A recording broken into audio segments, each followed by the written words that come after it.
Hi, எல்லாத்துக்கும் வணக்கம். இந்த வீடியோவில் நம்ம பார்க்க போகிறது வந்துட்டு பார்த்தீங்கன்னா நெப்போலியன் போனபர்ட்டே. ஸோ நெப்போலியன் போனபர்ட்டேயை பற்றி நம்ம பேரை கேள்விப்பட்டோன்னா அடுத்து நமக்கு ஸ்ட்ரைக்கர் பேர் வந்துட்டு பார்த்தீங்கன்னா அலெக்சாண்டர் த கிரேட். ஏன்னா இவங்க ரெண்டு பேர் மட்டும்தான் யூரோப்பியன் காண்டினென்ட்லேருந்து வந்த மிகப்பெரிய பேரரசை உருவாக்கின நபர்கள்னு சொல்லலாம். அலெக்சாண்டர் த கிரேட் கிரீஸ்லேருந்து வந்தார், இவர் ஃப்ரான்ஸ்லேருந்து வந்தார். பட் ஆனால் இவங்க ரெண்டு பேர்த்தோடைய ஒரு ஆசை எப்படி வேணால் நம்ம சொல்லலாம். அது ஒட்டுமொத்த ஐரோப்பியாவையும் ஆக்கிரமிச்சிச்சு, அதோட எல்லைகளை மாற்றம் செஞ்சது, கல்ச்சுரல்ஸையும் சேஞ்ச் பண்ணுச்சு. அட் த சேம் டைம் அவங்க ரெண்டுத்தோடைய கடைசி ஆசையாக என்னவாக இருந்ததுன்னா இந்தியாவை வந்துட்டு ரீச் பண்ணிடணும் அப்படிங்கிறது தான். அதில் அலெக்சாண்டர் த கிரேட் வந்துட்டு ஜெயிச்சிட்டாருன்னு சொல்லலாம். பட் ஆனால் நெப்போலியன் போனபர்ட்டே எஜிப்த் வரைக்கும் தான் அந்த வந்துட்டு பிறகு திருப்பி போயிட்டார். ஸோ அந்த விஷயத்தில் ஒரு தோத்துட்டாருன்னு சொல்லலாம். ஓகே, இப்போ இந்த நெப்போலியன் போனபர்ட்டேயோட ஸ்டோரி தான் நம்ம ஃபுல்லாக பார்க்க போகிறோம். ஸோ நெப்போலியன் போனபர்ட்டே ஆக்சுவலாக எப்போ பிறக்கிறாருன்னு பார்த்தீங்கன்னா 1769 1770 கூட வச்சுக்கலாம். அந்த சமயத்தில் அவர் பிறக்கிறாரு. ஸோ அவர் எங்கே பிறந்தாருன்னு பார்த்தீங்கன்னா இப்போ ஸ்பெயினில் இருக்க ஜெனோவானுங்கிற ஊராக தான் பிறக்காரு. அன்னைக்கு வந்துட்டு அந்த ஜெனோவானுங்கிற ஊர் பிரான்ஸோடைய ஆளுகைக்கு கீழே இருந்துச்சு. ஸோ நெப்போலியன் போனபர்ட்டே வந்துட்டு ஒரு ஏழ்மையான குடும்பம்லாம் கிடையாது, ஓரளவுக்கு செல்வ செழிப்பான குடும்பம் தான். அரசாங்கத்துக்கு கூட நல்ல பழக்க வழக்கம் உள்ள ஒரு குடும்பம் தான். ஸோ அதனால் அவங்க அப்பா என்ன பண்ணுறாருன்னா எடுத்தடுப்புலையே சீக்கிரம், அதாவது நம்ம அந்த காலத்தில் வந்துட்டு படிக்கிற வயசுன்னு வந்துச்சுனாலே, ஒரு 7-8 வயசுன்னு வந்துருச்சுனாலே கொண்டு போயிட்டு ஸ்கூலில் சேர்த்து விட்ருவாங்க. மிலிட்ரி ஸ்கூல் அந்த மாதிரி சேர்த்து விட்ருவாங்க. ஸோ மிலிட்ரி ஸ்கூல்ஸ் தான் மேஜர். ஸோ மிலிட்ரி ஸ்கூலில் சேர்த்து விட்டார். இவங்க பையன், அதாவது நெப்போலியன் போனபர்ட்டே 16 வயசுலேயே லெஃப்டினன்ட் ஆகிடுறாரு. லெஃப்டினன்ட் ஆகி ஆர்மியில் ஜாயின் பண்ணிடுறாரு. ஸோ 16 வயசுல லெஃப்டினன்ட் ஆகிறதுங்கிறது ரொம்ப பெரிய விஷயம். ஓகேங்களா, அந்தளவுக்கு நீங்கள் ஸ்கில்ஃபுல், இன்டெலிஜென்ஸ், ப்ரூச்சுவல் வார்ஃபேர் இதெல்லாமே தெரிஞ்சிருந்தால் மட்டும்தான் நம்ம ஆக முடியும். 16 வயசுலேயே நெப்போலியன் லெஃப்டினன்ட் ஆயிடுறாரு. ஸோ லெஃப்டினன்ட் ஆகிட்டு ஓகே, ஒரு பிரிகேடில் தூக்கி போட்டிருப்பாங்க, பேரிகேடில் தூக்கி போட்டிருப்பாங்க, அவர் ஒர்க் பண்ணிகிட்டு இருப்பார்.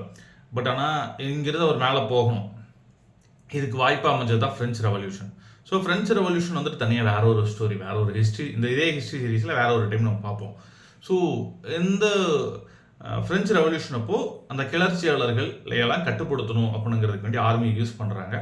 ஸோ அப்படி ஆர்மி யூஸ் பண்ணுறப்போ இவருடைய திறமைகளை பார்த்து, அதாவது கிட்டத்தட்ட 2-3 இடத்துல வந்துட்டு பார்த்தீங்கன்னா கிளர்ச்சியாளர்களை ஒட்டுமொத்தமாக அப்படியே துவம்சம் பண்ணிடுறாரு, டோட்டலாக கண்ட்ரோல் பண்ணிடுறாரு.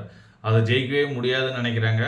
அந்தளவுக்கு கிளர்ச்சியாளர்களுடைய கிட்ட இருக்கிற ஆயுதங்களும் மனித வளமும் வந்துட்டு பார்த்தீங்கன்னா ரொம்ப அதிகமாக இருந்துச்சு. பட் ஆனால் நெப்போலியன் போனபர்ட்டேவுடைய இன்டெலிஜென்ஸ், அதாவது போரில் வந்துட்டு ஒரு சில யுக்திகளாக இருக்கு இல்லையா, அந்த யுக்திகளை சூப்பராக செஞ்சு ஃபாலோ பண்ணி கிளர்ச்சியாளர்கள் மொத்தமாக கட்டுப்படுத்துகிறார். ஸோ அதனால் அவருக்கு வந்துட்டு பார்த்தீங்கன்னா 24 வயசில், அதாவது 1793 24 வயசுலேயே பிரிகேடியர் ஜெனரல்ங்கிற அந்த ஒரு போஸ்ட்டை கொடுத்துட்றாங்க. ஸோ பிரிகேடியர் ஜெனரல்ங்கிறது வந்துட்டு பார்த்தீங்கன்னா இப்போ நம்ம ஊரில் ஆர்மியிலேருந்து ரேங்கிங் பொசிஷன் இருக்கும் இல்லையா, அந்த ரேங்கிங் பொசிஷனில் டாப்லேருந்து 5th பொசிஷன். ஓகேங்களா, அதுக்கப்புறம் ஒரு 6 பொசிஷன் இருக்குது. ஆனால் 24 வயசுலேயே பிரிகேடியர் ஜெனரல் டாப்லேருந்து 5th பொசிஷனாக வந்துட்டு அவருக்கு அந்த ஒரு போஸ்டிங் கிடைக்குது. ஓகேங்களா, நான் சொல்கிறது நம்ம ஊரில் அன்னைக்கு பிரிகேடியர் ஜெனரலுக்கு அப்புறம் மேக்ஸிமம் ஒரு 2-3 போஸ்ட் தான் இருக்கும், அதுக்கு மேலேலாம் இருக்காது. ஸோ இவர் வந்து அந்த பொசிஷன் 24 வயசில் அட்டைன் பண்ணிடுறாரு. ஸோ அதுக்கப்புறம் அவருடைய வீரதீர செயல்கள் இதெல்லாமே போயிட்டுருக்கு. ஒரு ஸ்டேஜுக்கு அப்புறம் 1996 ஒட்டுமொத்த ஆர்மியோட கமாண்டராகவும் மாறிடுறாரு நெப்போலியன். ஸோ ஆர்மி வந்துட்டு மொத்தமாக இவர் கண்ட்ரோலில் தான் இருக்குது, இவர் என்ன சொல்கிறாரோ அந்த ஆர்மி கேட்கும் அப்படிங்கிற நிலமை வருது. ஸோ அப்போ முடிவு பண்ணுறாரு, ஓகே இதுக்கு மேலே நாம் வந்துட்டு சும்மா இருக்கணுங்கிற அவசியம் கிடையாது, நம்ம நேராக ஒவ்வொரு நாட்டையும் படையெடுப்போம் அப்படின்னு சொல்லிட்டு படையெடுக்க ஆரம்பிக்கிறாரு. எப்படின்னா அவரோட 27 வயசில் படையெடுக்க ஆரம்பிக்கிறாரு. ஸோ 27 வயசில் படையெடுக்க ஆரம்பிக்கிறவர் பக்கத்தில் போயிட்டு ஆஸ்திரியாவை பிடிக்கிறாரு, ஜெர்மனியில் கொஞ்சம் இடத்த பிடிக்கிறாரு, அப்படியே கீழே போகிறாரு, ஒவ்வொரு இடமா பிடிச்சிக்கிட்டே போயிட்டு இருக்காரு. ஸ்பெயினில் கொஞ்சம், இட்டாலியில் கொஞ்சம், இதெல்லாம் இடத்தையுமே கொஞ்சம் கொஞ்சமாக பிடிச்சிட்டு போயிட்டு இருக்காரு. பிடிச்சிட்டு போனவர் கடைசியாக எஜிப்தும் வராரு. எஜிப்தும் வந்துட்டு ஒரு இடத்த சண்டையிலே ஜெயிச்சிடறாரு. பட் ஆனால் இன்னொரு நைல் ரிவரில் நடக்கிற ஒரு போரில் தோத்துறாரு இங்கிலாண்டோட. ஓகேங்களா, அன்னைக்கு வந்துட்டு ஃப்ரான்ஸுக்கும் இங்கிலாண்டுக்கும் தான் சரியான ஒரு போர் இருந்துக்கிட்டே இருந்துச்சு, பனிப்போர் இருந்துக்கிட்டே இருந்துச்சு. ஏன்னா ஃப்ரான்ஸும் சரி, இங்கிலாண்டும், ஃப்ரான்ஸு, இட்டாலி, ஸ்பெயின் இவங்க எல்லாருமே வந்துட்டு பார்த்திங்கன்னா மற்ற நாடுகளை போய் ஆக்கிரமிப்பு செஞ்சு அவங்களுடைய காலனி ஆதிக்கத்துக்கு கீழே கொண்டு வரணும்னு முக்கிட்டு இருந்தாங்க. ஸோ இந்தியா வந்துட்டு பார்த்திங்கன்னா பிரிட்டிஷ் ஆளுகைக்கு கீழே இருந்தாலுமே இந்தியாவில் ஒரு சில பகுதிகள் போர்ச்சுகீஸ் அவங்களுக்கு கீழே இருந்துச்சு. ஃப்ரெஞ்சுக்கு கீழே இன்றைக்கி இருக்கிற பாண்டிச்சேரி, கோவா இதெல்லாம் ஃப்ரெஞ்சுக்கு கீழே இருந்துச்சு. அதே மாதிரி டையூ டாமன் இதெல்லாமே வந்துட்டு பார்த்திங்கன்னா போர்ச்சுகீஸ் கீழே இருந்துச்சு. இந்த மாதிரி ஒவ்வொரு நாடுகளும் அவங்களுக்கு கீழே ஒரு காலனி வச்சுக்கிட்டு இருந்தாங்க. ஸோ அதனால் இந்த 2 நாடுகளுக்கும் ஒரு பனிப்போர் இருந்துக்கிட்டே தான் இருந்தது. அதனால் நைல் ரிவரில் எகிப்தை யாரை கைப்பற்றுறது அப்படிங்கிற ஒரு பிரச்சனையில் நைல் ரிவரில் வந்துட்டு தோத்துறாரு. பட் ஆனால் தோத்துருந்தாலுமே அங்கே அவருக்கு கிடைச்ச எக்ஸ்பீரியன்ஸ் ரொம்ப டிஃப்ரெண்ட்டான எக்ஸ்பீரியன்ஸ். ஏன்னா கல்ச்சுரல் ஆஸ்பெக்ட் ஆகட்டும், இல்லை டெக்னாலஜிக்கல் அட்வான்ஸ்மெண்ட்ஸ் ஆகட்டும், தென் வார்ஃபேர் டெக்னிக்ஸ் ஆகட்டும், இதெல்லாமே ரொம்ப நிறையா கற்றுக்கிட்டார். எஜிப்தில் தான் அவர் நிறையா கற்றுக்கிட்டார். இந்த சமயத்தில் இவருக்கு வந்துட்டு அரசாங்கத்துக்குள்ளே நிறைய ஒரு ஃப்ரெண்ட்ஸ் இந்த மாதிரி நிறைய பேர் கிடைக்கிறாங்க. அதாவது இவர் என்ன சொன்னாலும் கேட்குற மாதிரியான ஃப்ரெண்ட்ஸுகள்லாம் கிடைக்கிறாங்க. ஓகே, ஸோ இவர் என்ன பண்ணுறாரு, பிளான் பண்ணுறாரு, நாம் போயிட்டு ஃப்ரான்ஸோட அதிபர் ஆயிடலாம் அப்படின்னு சொல்லிட்டு.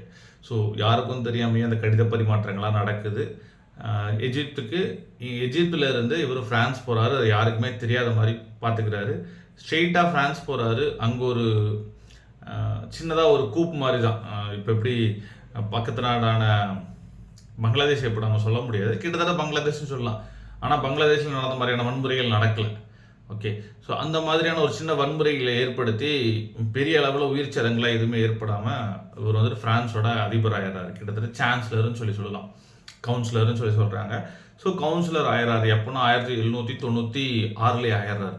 அந்த போயிட்டு வர்றாரு இல்லைங்களா, எஜிப்துக்கு போயிட்டு வந்திருக்காரு இல்லையா, அந்த சமயத்திலேயே ஆயிடுறாரு. 1804 அதாவது இவரோட 1796 இருந்து 1804 கிட்டத்தட்ட ஒரு 9 வருஷம், 8லேருந்து 9 வருஷம் நாடாக சுற்றி ஒவ்வொரு நாட்டையும் கைப்பற்றுறதே இவரோட வேலையாகவே இருந்துச்சு.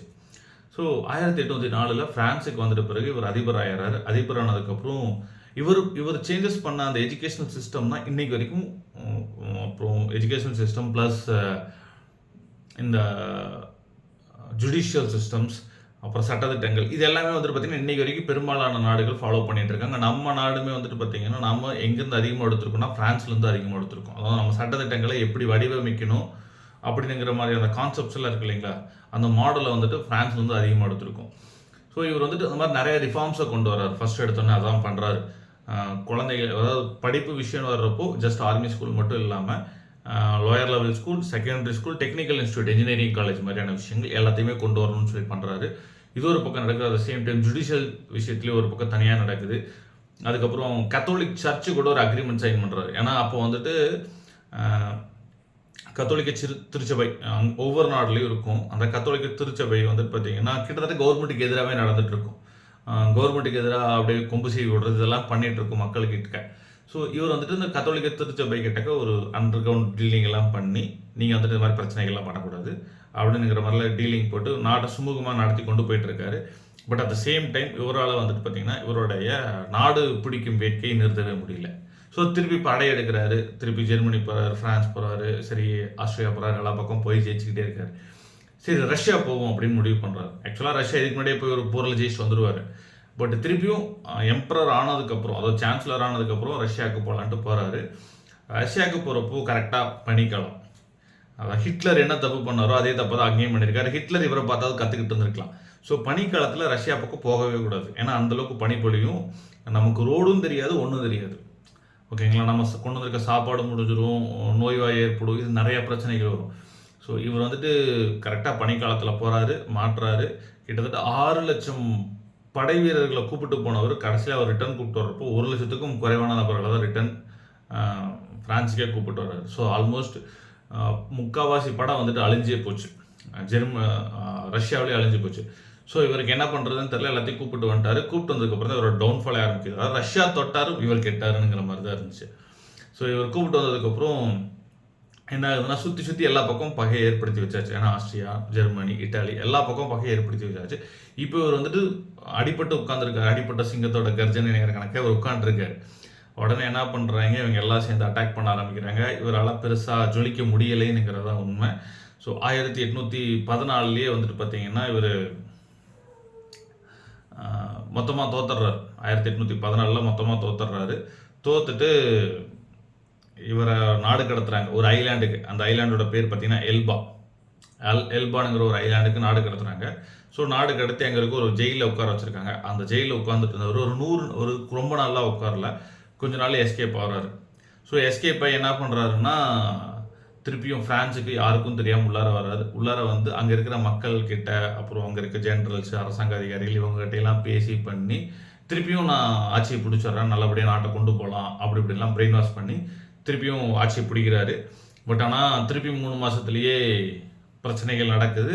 திருப்பி 3 மாதம், அதாவது இவர் மார்ச் மாதம் தப்பிச்சு வராரு. திருப்பி ஜூன் மாதம் இவர் பிடிச்சி அரெஸ்ட் பண்ணி திருப்பி வேற ஒரு ஐலாண்டுக்கு தூக்கி போடுறாங்க. எந்த ஐலாண்டுன்னா ஹெலனா, செயின்ட் ஹெலனா அப்படிங்கிற ஐலாண்டுக்கு தூக்கி போடுறாங்க. ஓகே, ஆக்சுவலாக அந்த தோத்த அந்த வார் இருக்குது பார்த்தீங்களா, கடைசியாக தோத்த வார். அதாவது ஃபஸ்ட்டு ஒரு ஐலாண்ட்லேருந்து தப்பிச்சு வந்து ஒரு 100 நாள், ஒரு 3 மாதம் ஆட்சியை பிடிச்சி இருப்பார் இல்லையா. இருக்கிறப்போ ஒரு போர் நடக்கும், வாட்டர்லூ போருங்கிறது. அந்த போர் வந்துட்டு இன்னைக்கு வரைக்குமே ஹிஸ்ட்ரியில் எழுதப்படக்கூடிய ஒரு போர் தான்.